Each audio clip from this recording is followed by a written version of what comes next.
చూస్తా చూస్తా ముహూర్తం దగ్గర పడుతున్నది. జూబ్లీ హిల్స్ ఓట్లేసే కార్యం రానే వస్తున్నది. అందులో నామినేషన్లు కూడా వచ్చినాయి కాబట్టి పార్టీలన్నీ ఇగింత జోరు పెంచుతున్నాయి. పెద్ద లీడర్లు మీటింగ్ల మీద మీటింగ్లు పెడుతుర్రు, ఆయుధాలన్నీ బయటికి తీస్తుర్రు, రంగంలోకి దిగుతుర్రట. మరిగా కథ ఏందో అరుచుకొని వద్దాం పార్రి. పొద్దు మాపు పబ్లిక్లనే ఉండాలి, పాయి రంగా అరుచుకోవాలి, కాళ్ళ చెప్పులు అరగంగా తిరగాలి. ఏ టైం లేదు పాండ్రి పాండ్రి అన్నట్టే జూబ్లీ హిల్స్ సమరానికి తయారైతాండ్రు లీడర్లు అంతా. ఎర్రవల్లి చేనుకాడున్న ఇంట్లో మాజీ సీఎం కేసీఆర్ సార్తోని మాజీ మంత్రుల మాట ముచ్చట్లు జోరుగా నడిచినాయి. చివరస్తలలో పెట్టే మీటింగులకు ఎవరెవరు పోవాలి, ఎవరెవరు ముచ్చట్లు చెప్పాలి, ఏమేం మాట్లాడాలి అనే చర్చ చేసిండ్రట. పెద్ద ముచ్చట ఏంటిదంటే జూబ్లీ హిల్స్ బై ఎలక్షన్ల ప్రచారంలో కేసీఆర్ సార్ కూడా రంగంలోకి దిగుతాడని అంటుండ్రు. ఎటు తిరిగి గులాబీ జెండా ఎగిరేయాలన్నట్టే తయారైతుండ్రట.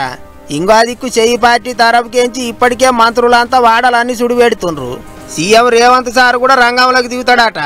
ఇక అటు పువ్వు పార్టీ వాళ్ళు కూడా రూబడి పెంచిండ్రు. సెంటర్ మంత్రులే ప్రచారానికి తయారైనరు. అయితే అన్యామ గాని బై ఎలక్షన్లలో నామినేషన్లే లాగాతారు వచ్చినాయి. మొత్తం 200 మందికి ఎక్కువనే బరిలో నిలుస్తున్నారట. RRR బాధితులని, నిరుద్యోగులని వాళ్ళు వీళ్ళు చాలా మంది నామినేషన్లు వేసిండ్రట. మంది ఎక్కువ అయితే సల్లపాల్సగా అయింది అన్నట్టు ఎక్కువ మంది బరిలో నిలబడితే ఎవరికని ఓటేయాలనో మరి పబ్లిక్. గిట్లనే కానడమ నిజామాబాద్ ఎంపీ సీటుకు 179 మంది పసుపు రైతులు నామినేషన్లు ఎత్తే ఈవీఎంలు తీసేసి బ్యాలెట్ పేపర్లతో ఎలక్షన్లు పెట్టిండ్రు. మరిగా ఈసారి ఏం చేస్తారో. ఓ దిక్కు మేము గెలుస్తామంటే మేము గెలుస్తాం అంటున్నాయి 3 పెద్ద పార్టీలు. అటు చూస్తేనేమో బరిలో 100 మంది నిలుస్తున్నారు. చూడాలి మరిగా ఏమవుతుందో. ఫీజులు కడతారా కట్టరా, క్లాసులకించి బయటికి పంపాలా అని అంటుంటారు కొన్ని కాలేజీలల్లా. ఫీజులు కట్టకపోతే మొత్తానికే కాలేజీకే రావద్దు అని అంటుంటారు ఈ గిన్ని కాలేజీలల్లా. చదువుకునే పొల్లగాళ్లకు ఫీజుల గోస చిన్నగా ఉండదు పొర్రి అన్నట్టు ఫీజులు అంటే యాదకొచ్చింది. ఇగో గిదే ముచ్చటి మీద పార్టీల నడమ పంచాయతీ గట్టిగా అవుతున్నది. ఇప్పుడు కాలేజీ ఫీజుల పంచాయతీ మళ్ళోసారి గట్టిగా అవుతుంది. నెల 500 కోట్లు విడుదల చేస్తామన్నారు. ఏమాయ ఇంకా చేయకపోతే అని సర్కారు వాళ్ళ మీద బాణాలు వేస్తుండ్రు పువ్వు పార్టీ వాళ్ళు. ఫీజులు కట్టకపోతే పొలగాల చదువులు ఎట్లా నడుస్తాయి, అయ్యా వాళ్ళు ఎక్కడి నుంచి తెచ్చి కడతారు అని సెంటర్ మంత్రి గట్టిగానే గరమైండు. విద్యార్థులు, పేరెంట్స్, యాజమాన్యాలు, ఉపాధ్యాయులు రోడ్డు మీదకి ఎక్కి ఆందోళన చేసే పరిస్థితి ఇప్పుడు తెలంగాణ రాష్ట్రంలో వచ్చింది. ఇలా టోకెన్ పేమెంట్ కాదు, వాళ్ళకు 10,000 కోట్ల రూపాయలు పూర్తిగా ఇవ్వాలని డిమాండ్ చేస్తున్నారు. ఇది ఒకటే కాదు, మళ్ళోసారి కమిషన్ల కథ ఎల్ల తీసిండు బండి సారు. ఈ ప్రభుత్వము కమిషన్లకు అలవాటు పడ్డారు. ఇవాళ ఏడ చూసినా కూడా కమిషన్లు పంచుకోవడంలో కొట్టాడుకుంటున్నారు అని చెప్పి కమిషన్లు ఇవ్వకుంటే ఏం పనులు జరిగాయి, బిల్లు పేమెంట్స్ ఎక్కడ జరిగాయి అని చెప్పి ఇలా పూర్తిగా ప్రజల లోపల చర్చ జరుగుతున్నది వాస్తవం కూడా. దీన్ని ఏ మంత్రి ఖండించాలి ఇంతవరకు. ఇంకో దిక్కు పొలగాండ్ల ఫీజు బకాయిలు వెంటనే కట్టాలి అని తెలంగాణ పువ్వు పార్టీ పెబ్బ రామచంద్రరావు సార్ కూడా ఓ కాగితం విడుదల చేసిండు.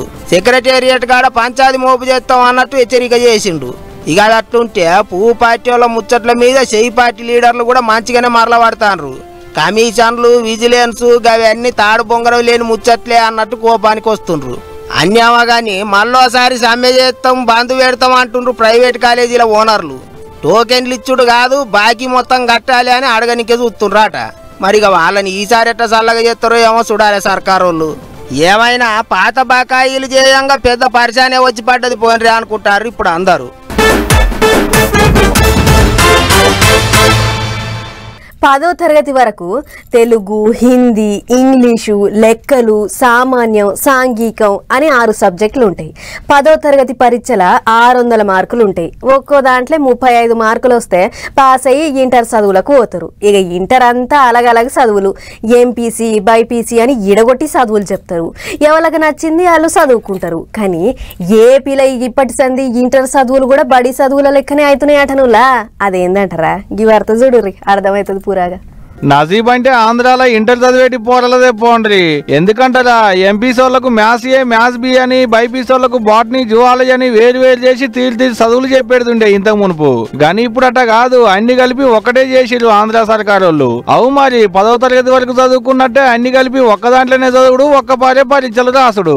ఎంపీసీ చదివేటోళ్లకు ఇంతకు మునుపు మ్యాథ్స్ ఏ, బి అని ఉండేది. ఇప్పుడు 2 కలిపి ఒకటే చేసి 100 మార్కులకు పరీక్షలు పెట్టేటి ఇగ్రం చేసిరు ఆంధ్ర గవర్నమెంట్ వాళ్ళు. అందులో 35 మార్కులు వస్తే పాస్ అయినట్టే. ఇక ఇంత మునుపు ఒక్కో దాంట్లో 75 మార్కులకు పరీక్షలు పెడితే 25 మార్కులకే పాస్ అయ్యేది ఉండే. ఇక ఇప్పటి సంది అసొంటిది ఏం ఉండదు అన్నట్టు.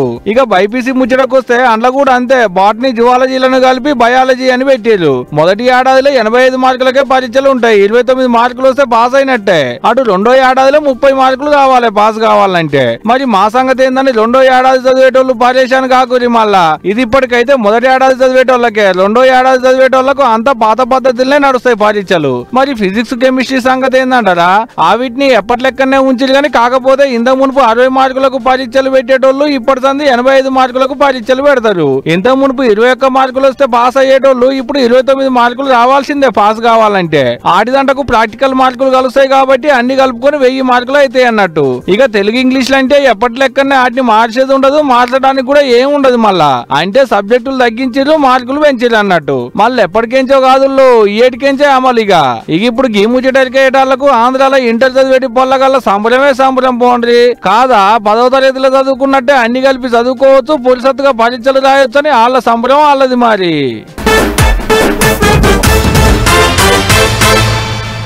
ఇక కార్తీక మాసం చాలైంది. ఇక వచ్చేదంతా పెళ్లిళ్ళ సీజనే.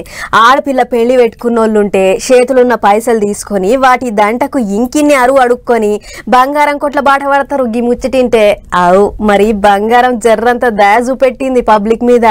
జర్రంత రేటు తగ్గి ఆడపిల్ల పెళ్లి చేసేటోళ్ళ మోకాళ్ళ సంబురాన్ని తెచ్చింది. మరి ఈ సంబురం ఎన్ని రోజులు ఉంటుందో ఏమో గాని ఇప్పటికైతే బంగారం ఖరీదు ఎంతుందో ఒక్కసారి చూసొద్దాం పారి.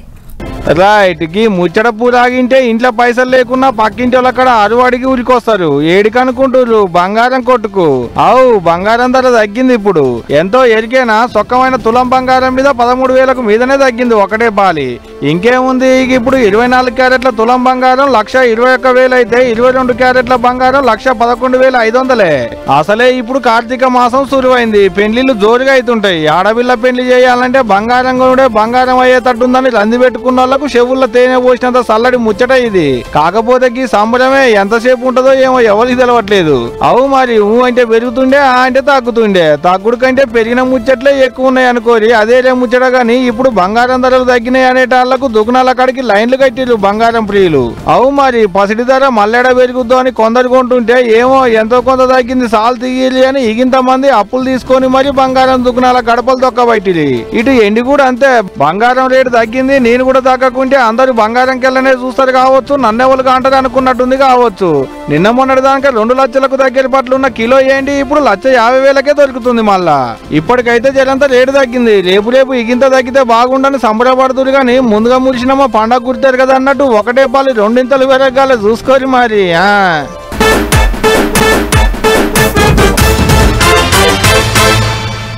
మన దిక్కు ఇంటి ముంగట దీపాలు పెట్టుడు దీపాల పండుగకు చాలైతే ఇక నెల దినాలు ఆ దీపాలు ఎలుగుతూనే ఉంటాయి. ఎందుకంటే దీపాల పండుగ అయిపోగానే కార్తీక మాసం చాలైంది. ఇప్పుడు ఏ గుడి కడ చూసినా కార్తీక దీపాల ఎలుగు కనిపిస్తుంది. శివయ్య దర్శనాలకు భక్తులు కిటకిటలాడుతుర్రు. పాన్రే మనం కూడా అట్లా పోయి దర్శనం చేసుకొని వద్దాం.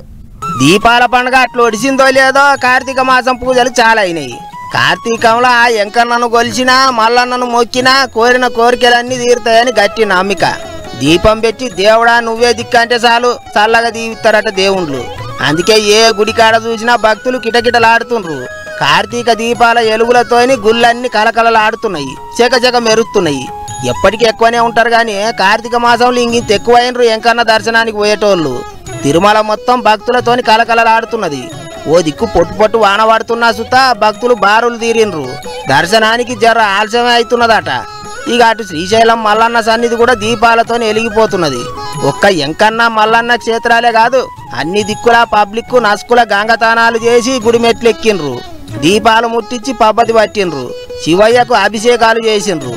ద్రాక్షారామంలో వెలిసిన భీమేశ్వరుని దర్శనానికి బారులు తీరిండ్రు భక్తులు.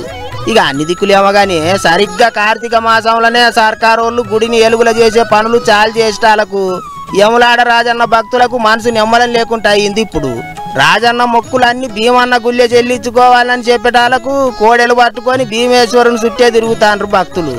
దర్శనాలు బంద్ చేసిండ్రని కొంతమంది ఈవో ఆఫీసు ముంగట లొల్లులు కూడా చేసిండ్రు. ఇక అది అట్లుంటే ఒక్క మన దిక్కే కాదు, దేశం అంతా కూడా కార్తీక మాసం పూజలు ఘనంగా చేసుకుంటారు పబ్లిక్.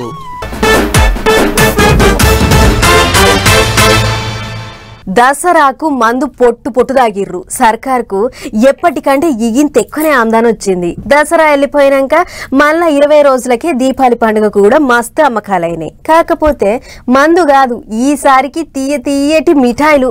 అవు దీపావళికి మిఠాయిల బేరాలు మస్తుగా అయినాయి.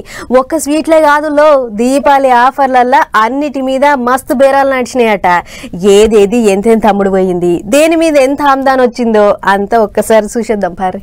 ఏహే ఎక్కడిది, దివ్యల పండుగ జోరంతా పటాకుల దుకాణాల మీద స్వీట్ల దుకాణాల మీదనే ఉన్నది పోండ్రి. టన్నుల కొద్దిగా మిఠాయిల మీద కోట్ల కొద్దిగా ఆమ్దాని వచ్చింది. మరి ఇక పటాకుల సంగతి అంటారా, వాటికైతే అడ్డమే లేదు. ఇక రోడ్ల మీద మున్సిపాలిటీ వాళ్ళు ఎత్తిపోసేటి చెత్తను చూస్తే తెలుస్తుంది ఆపాటి కాల్సిరో మనోళ్ళు.